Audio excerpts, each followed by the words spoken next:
Jeudi 1er octobre 2020, ravi de vous retrouver pour cette édition. Les titres. Célébré le 21 septembre, la Journée internationale de la paix 2020 a été marquée par un séminaire organisé par le mouvement international Bats-toi pour la paix ce jeudi. Le compte rendu dans cette édition. La dernière sortie du chef de l'État continue de susciter des commentaires. Le point de vue de l'analyste politique Tistel Amoussou dans ce 19h. La mémoire de Sa Majesté Djanayi Agoli Agbo a été honorée par son successeur les 2 derniers jours du mois de septembre à Abomey. Le récit dans un instant. Chaque enfant qu'on enseigne est un homme qu'on gagne. L'école est le lieu par excellence de l'éducation. Esaü. Étudiants, étudiantes, nouveaux bacheliers, parents d'élèves, une raison de plus pour choisir l'excellence. Et oui, bénéficier des demi-bourses et de réductions de scolarité à ESAE. Payer 250 000 au lieu de 500 000 en licence 1, 2 et 3 sciences juridiques, économiques, de gestion et en journalisme. Et pour les 100 premières inscriptions en administration des finances et administration générale, bénéficier d'une réduction et payer 400 000 au lieu de 500 000. En master 1 et 2, 500 000 au lieu de 800 000 en administration des affaires, 600 000 au lieu d'1 million en journalisme. Faites partie des 100 premiers inscrits en administration des finances et administration générale pour bénéficier de la réduction. Payez 800 000 au lieu d'1 million. À ESAE Cotonou et Parakou, la rentrée est effective. Le dossier d'inscription est disponible en téléchargement à l'adresse suivante www.esae.bj/ESAE 2019 ou renseignez-vous à ESAE Cotonou au 96 80 55 11 98 98 14 00 90 93 65 21 à ESAE Parakou au 96 68 16 14 97 77 51 47 à ESAE, l'épanouissement et le développement est au cœur de notre succès. ESAE, l'excellence a un nom.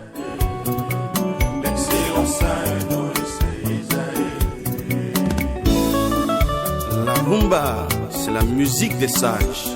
Et Esaü, c'est l'école des sages.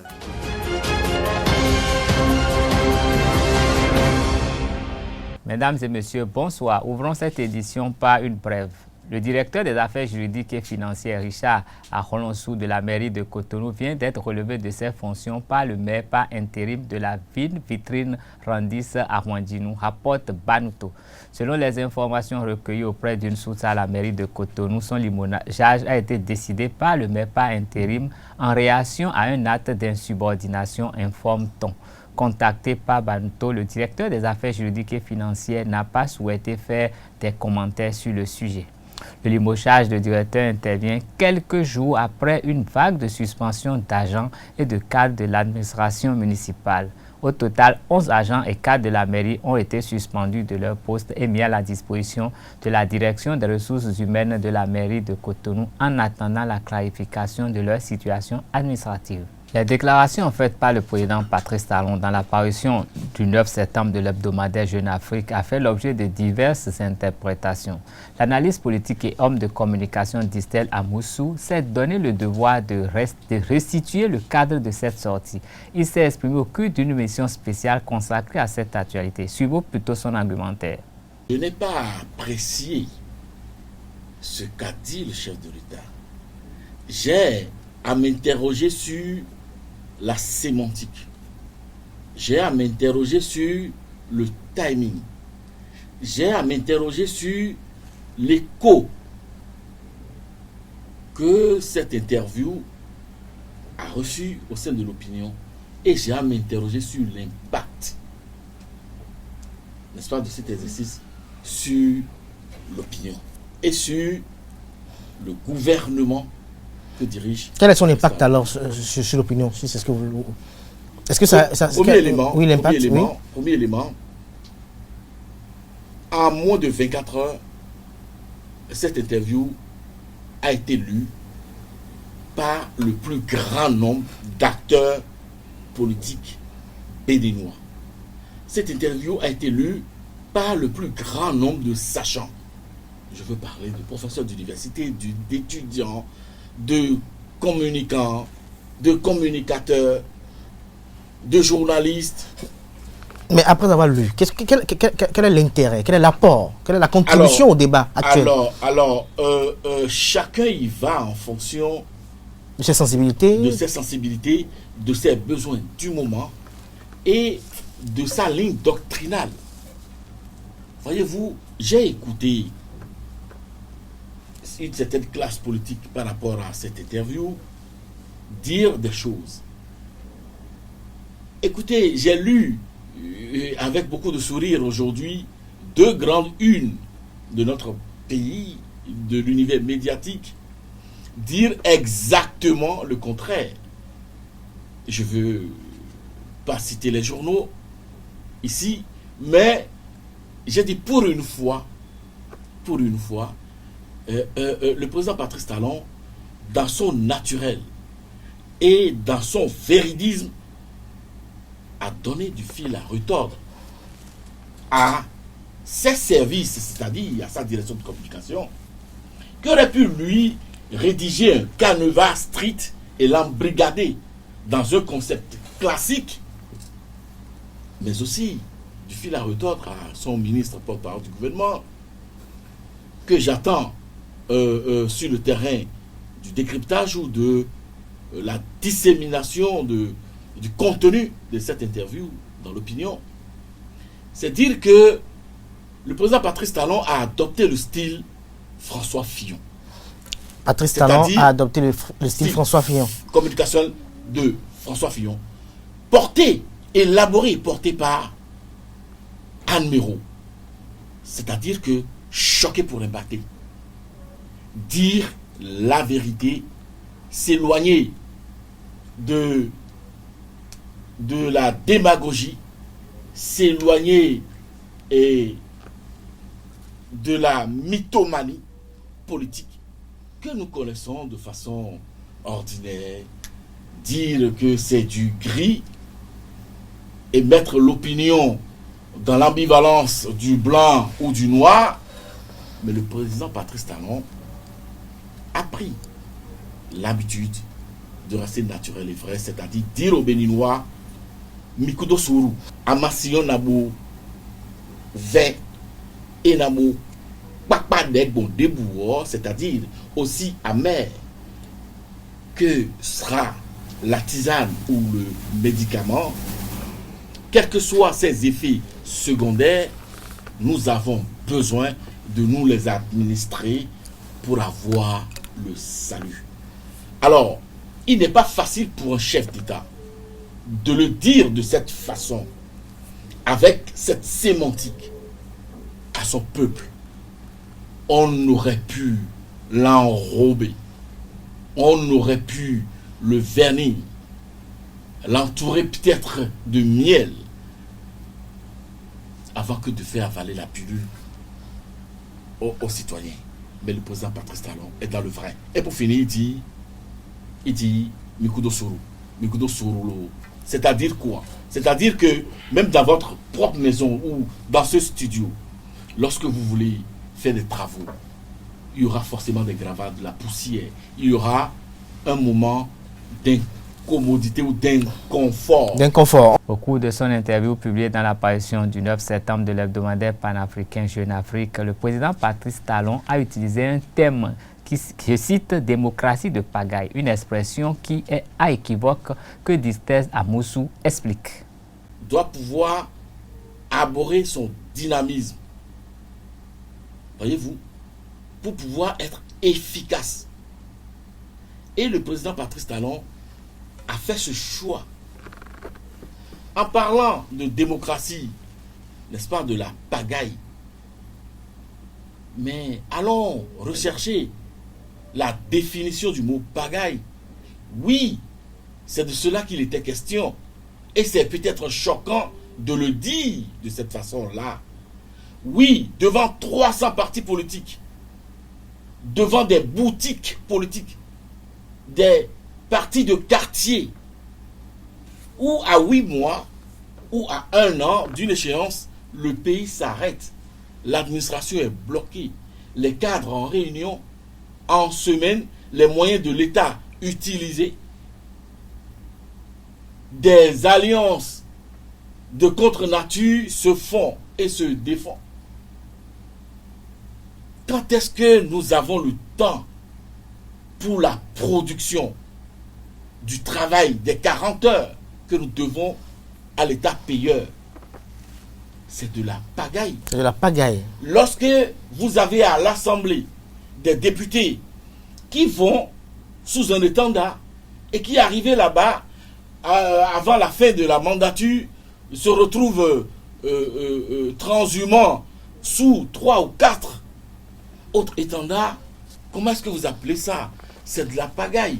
C'est de la pagaille. Lorsque un chef d'État, n'est-ce pas, a un programme structuré, organisé, a un planning parce qu'il est élu pour 5 ans, n'est-ce pas, il y a des grèves à n'en plus fini pour bloquer l'éducation des enfants, pour bloquer les finances du pays, pour bloquer même le fonctionnement du système sanitaire avec des morts sur les bras. Mais lorsque on observe ça, comment est-ce qu'on pourrait l'appeler? C'est de la pagaille. Et c'est d'ailleurs tout ça qui a exacerbé quelqu'un qui s'appelle Boni Yahi et qui a parlé de démocratie Nescafé. Voyez-vous? Alors, il faut avoir été au fait, ou il faut être dans le feu de l'action pour comprendre que lorsqu'on ne réforme pas, lorsqu'on ne met pas les balises, il est difficile de produire. Et le président Patrice Talon a fait le choix de construire le Bénin. Figurez-vous, dans ce pays, on parle d'éléphant blanc, mais sans jamais pouvoir justifier pourquoi on parle d'éléphant blanc. À la décharge des anciens présidents de la République, c'est-à-dire Nicéphore Soglo, Père Assona, Mathieu Kérékou et Boni Yahi, je vais expliquer aujourd'hui. Les cadres font 1 an ou plus pour identifier les projets porteurs. Et la lourdeur de l'administration fait que on fait 2 ans supplémentaires pour la recherche du financement. Vous êtes à 3 mois. À 3 ans, pardon, sur un mandat de 5 ans. Et lorsque par extraordinaire ou par bonheur, vous retrouvez les bailleurs de fonds pour le financement du projet, il vous faut au minimum 24 mois. Il faut au minimum 3 ans pour réaliser ce projet-là. Vous êtes parti, le projet peut être entamé, ne finit jamais. Mais aujourd'hui, le président Patrice Talon a sorti le Bénin de cette lourdeur administrative, de ce fonctionnement. Et en 18 mois, ou tout au plus en 2 ans, le projet est identifié, le financement trouvé et exécuté. Parlons société à présent. Innombrables sont les pannes auxquelles sont exposés les utilisateurs d'engins à moteur au cours de la saison des pluies. Usagers et réparateurs souffrent des affres des eaux. Ce reportage de Colombe Inès Oussou et de Jacques Marion d'Almeida nous renseigne davantage sur le sujet. Le garage de Vincent Houdjor est encombré par les véhicules en panne en ce début du mois d'octobre. Une situation qu'il vit à chaque saison des pluies.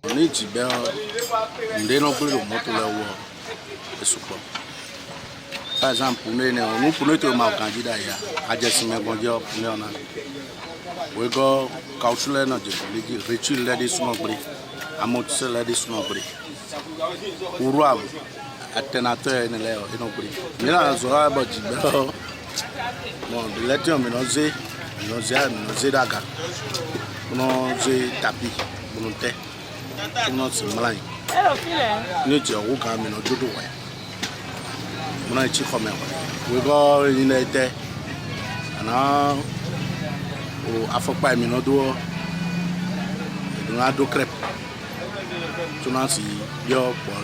Les pannes ne sont pas que mécaniques. L'eau de ruissellement et l'eau stagnante a également des effets néfastes sur l'électricité des voitures. Les clients viennent ici souvent dans la période de pluie, là, surtout les pannes confrontées sur ces véhicules. Vous allez voir ça, ils ont un problème de l'alternateur quand ils passent dans les eaux.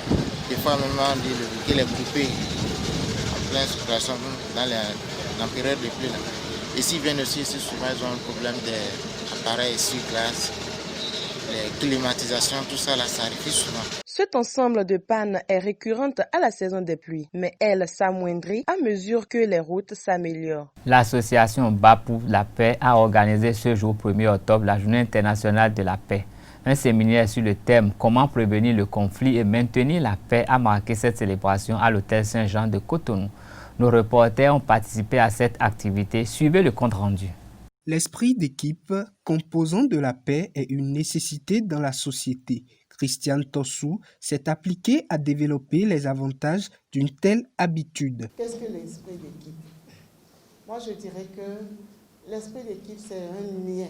C'est fondamentalement un lien qui lie un groupe de personnes et qui les amène à s'identifier en une unité commune, qui travaille pour le bien commun et non pour le bien individuel. Donc, dans une équipe, parfois, il faut accepter ses faiblesses. Il faut savoir déceler les forces de l'autre, les compétences de l'autre, pour qu'on puisse les mettre ensemble pour avancer. Parce que quand on parle d'esprit d'équipe, on parle également de paix. Parce que si à l'intérieur de l'équipe, il n'y a pas la paix, si vous n'êtes pas en paix, si vous n'avez pas la paix avec vous-même, vous ne pouvez pas être dans une bonne équipe pour que l'esprit d'équipe puisse prévaloir.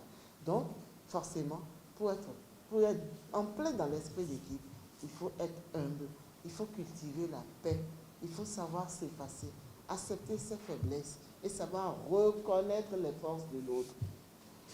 Dans une entreprise, il y a un objectif à atteindre, mais chacun y met du sien. Vous savez, que ce soit les financiers, que ce soit les commerciaux, que ce soit les gens de l'administration, que ce soit les chefs d'équipe, en fait, tout ça doit être mis en musique par le responsable de l'entreprise. Et si ce responsable de l'entreprise également, pour faire fonctionner l'esprit d'équipe dans son équipe, doit avoir aussi des qualités. Les qualités de ces chefs d'entreprise, par exemple, c'est qu'il doit savoir forcément féliciter et publiquement. Il doit savoir faire des reproches, mais faire des reproches de manière délicate. Les participants ont également échangé sur plusieurs autres points. Nous avons eu plusieurs communications. La première communication portait sur la foi patriotique avec Maître Robert Dossou. Au cours de cette formation, il nous a été enseigné les valeurs de la foi patriotique. Ensuite, nous avons eu une thématique sur le vivre ensemble. Le vivre ensemble, c'est comment nous pouvons vivre en harmonie avec nos voisins, en harmonie avec nos collègues, en harmonie avec notre environnement et avec tout le monde. Tous les participants ressortent de ces communications plus aguerris et outillés pour d'autres défis. Un peu de spiritualité dans cette édition. Selon le spiritualiste Sylvain Kouassi, comme tout autre animal, l'homme provient du désir sexuel et il a en lui-même une animalité, même s'il prend la forme humaine. Cette déclaration que je vous invite à suivre et qui ne sont accessibles qu'à des initiés ont été faites par ce spiritualiste au micro de Jacques Maurion d'Almeida. Bonne question. Nous ne sommes pas des humains encore. Non.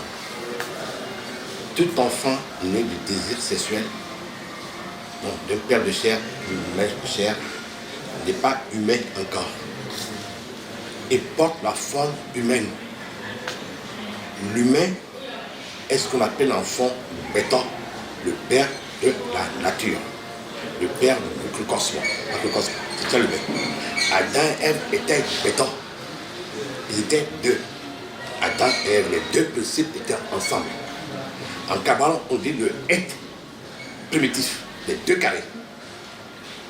Nous sommes des animaux. On est né du liquide sexuel. Nous sommes nés par la reproduction animale. Il n'y a pas de différence entre l'animal qui a l'enfant de la réponse sexuelle et les femmes. Nous étions de sa femme pour la enceinte et nous. C'est le même niveau. Un animal en nous est l'être égotique qu'est l'âme. L'âme est animale. Donc normalement la guerre sainte des djihad, c'est pour dompter l'âme qui est à l'intérieur d'eux-mêmes. Donc la guerre sainte n'est pas à l'extérieur. L'âme est cachée dans la matière. Tu vois. Et c'est pour ça que quand on fait un voyage en Égypte antique, tous les dieux égyptiens portent un visage d'animaux pour montrer que nous sommes des animaux. Donc le but de l'homme, c'est de dompter cet animal, de le connaître, de le maîtriser. Voilà le but de l'homme. Comment on doit dompter cet animal? En faisant des œuvres. Pas la pensée positive, non, c'est pas possible. Tu as beau balayer la brousse, tu laisses demain, le moisson bon coup pour pousser. C'est pas un miroir qu'il faut nettoyer. Le mental n'a pas de pouvoir. Le mental est animal. Le mental est l'organe de l'animal de l'âme même. Et le mental est forcément doute. Tu as beau polir, nettoyer le mental, le miroir, il restera toujours souillé. La preuve, le corps même, on a beau se laver, on est toujours souillé, sale. Donc, c'est là le but du fa.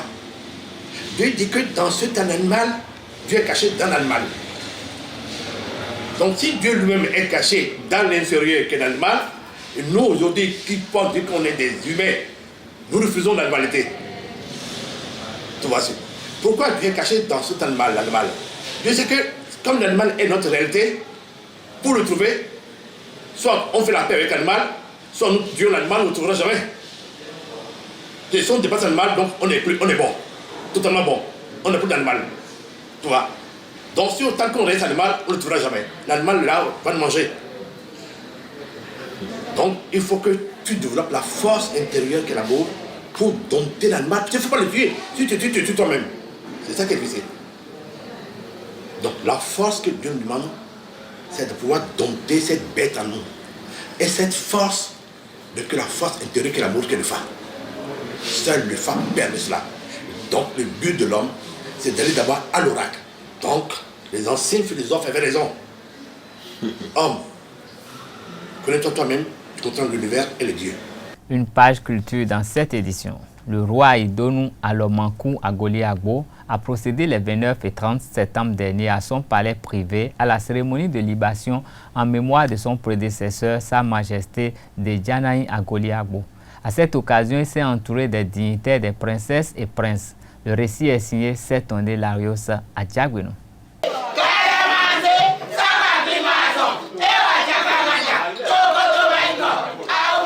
Au royaume d'Abomey, la tradition impose au roi rayant de faire des libations en mémoire de ses prédécesseurs à tour de rôle. Sa Majesté Idonou Alomankou Agoliagbo, 5e roi de la lignée, honore le souverain Dejanaï Agoliagbo, parti à Alada en 2018 en présentant des offrandes aux ancêtres. Ce rituel religieux coïncide avec le 32e anniversaire d'intronisation de ce dernier.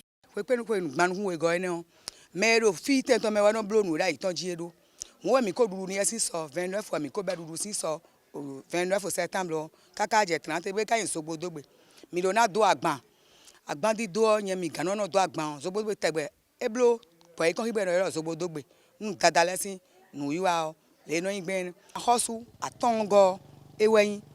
Ta ho me hosu ai do nu edo. Nu o kan ti. E wa do nu mo nkan ton wa we. Bo wa start on bo kapo gogo ton fi pasi bo ton bi de wo he. Ako hosu wono imo hosu ai dona lo maku hosu la ma uso dajaja me eje pa ba hosu joma ka so huji wona hwebo kana hwe o de para ho de pata na hwe. En cette solennité, le roi laisse le soin à Naïdaho Agoliagbo, Minganon Togboinji, pour s'exprimer en son nom. De la préparation des offrandes à leur présentation aux ancêtres, elle décline les différentes étapes de la cérémonie. Nous wele bio, yekolo ye sande dion, minabia dohome. Miko ba sanza miko ba ba me bi kone ko gen tiyon gbadan dion e na le ba han ba na dagban lo bo fi kapo go po fi pasipo me mi na mo san de dinle bi huyo e na je kan be na je ko be no ikanu mi ble ne dion e na honu bo na jawa be na mla hosu dokun na hosu ai donu e na mle siko le be na ya wajije mo na je me ne.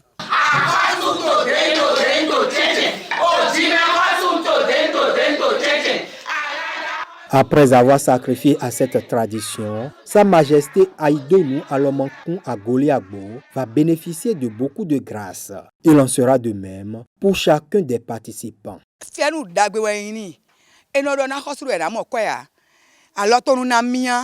D'ahosu alors ton no mia alors ton namia bo je po gan po na wa gan ton be na mon mi fi pa si po bi hui ka po go po bi hui bo ji don na ti ma fo pa fo na koko etegbe ahosu o ji do le no bi oni gbe fo pa na fo na koko etegbe bo na kire bo so to e ko jo a kana gbo to do mi agona gbo to do mi an dagbe mi na mo afofun e wa lo fun na iwanu mi na do e te nkan agben do ko gbe ahosu ai do nu bo wa bo jali ko ba wo so vira ba mi gbere pon eno imo gbere pon fenu enan mi ma dasi e na dasi na ju ka bo ji ho mi kan ma so da so ji mi de mi na mo kwe e kan na ko kwe denu mi na mo kwe mi na mo je po gan po mi lo yi e fi mi na le mo nu so lo ba do ayin. En attendant que les retombées de la libation, l'offrande aux défunts jaillissent sur tout le royaume de Dahomey, princesses et princes exultent.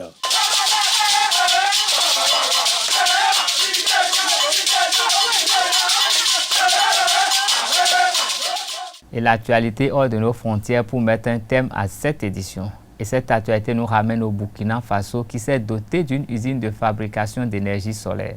En Guinée, la campagne pour la présidentielle du 18 octobre prochain s'est ouverte depuis 2 semaines. À noter aussi la remise du présumé génocidaire Félicien Kabuga à la justice internationale. Une signature de Inès Colombe Amoussou. La Cour de cassation de Paris a validé ce mercredi 30 septembre la remise du présumé génocidaire rwandais Félicien Kabuga à la justice internationale. La France a donc maintenant un mois pour le remettre au mécanisme pour les tribunaux pénaux internationaux MTPI. La Cour de cassation a finalement rejeté le pouvoir introduit par les avocats de Félicien Kabuga pour lui éviter ce transfert. Le présumé génocidaire rwandais sera donc remis à la justice internationale. Elle confirme ainsi la décision prise en juin dernier par la Cour d'appel de Paris. Une cour qui, aux yeux des juges, a correctement fait son travail et valablement examiné la question de l'état de santé de Félicien Kabuga avant de conclure qu'il n'était pas incompatible avec son transfert. Pour ses avocats, Félicien Kabuga, âgé de 87 ans, a une santé précaire. Ils ont tenté de démontrer qu'un tel transfert était dangereux pour sa santé, un argument qui n'a pas été retenu. La campagne pour la présidentielle du 18 octobre s'est ouverte il y a 2 semaines dans un climat d'inquiétude après des mois de tension causés par la candidature du sortant Alpha Condé à un 3e mandat controversé. À la baie puis à Dalaba, le convoi du premier ministre directeur de campagne de Condé, Kassory Fofana, a essuyé des jets de pierre, a indiqué le gouvernement dans un communiqué. Ce que le FDG, le principal parti d'opposition de Cellou Dalein Diallo, dément. Le ministre de la Santé, Albert Damantan Camara, affirme que le cortège du premier ministre Kassory Fofana a été attaqué par des loupards et des casseurs dans certaines villes réputées favorables à l'opposition qu'il n'apprécie pas. Le Burkina Faso s'est doté d'une usine de fabrication de panneaux solaires, une première en Afrique de l'Ouest qui confirme la vocation de ce pays soucieux de maîtriser toute sa filière solaire. Soutenue par le gouvernement, l'entreprise Faso Énergie vient de lancer sa production. L'État, qui multiplie les créations de centrales solaires, va lui passer des commandes afin de soutenir la filière. 200 panneaux solaires sortent désormais chaque jour des ateliers de Faso Énergie situés en banlieue de Ouagadougou. Une 50aine d'employés ont été formés par un groupe européen qui a aussi fourni la ligne de production. La qualité des installations solaires, c'est l'un des objectifs recherchés par le ministère de l'Énergie Bachir Ouedraogo dans un pays submergé de panneaux à bas coût. L'Agence pour la promotion des énergies renouvelables et les autorités mettent en place un système de certification des panneaux solaires importés afin notamment de ne pas pénaliser la production locale. L'usine de Faso Énergie, quant à elle, bénéficie d'incitations afin de la rendre compétitive face aux importations à bas coût. Ce sera tout pour cette édition. Merci de nous rester fidèles. Gardez le réflexe www.ezartv.bj. Bonsoir.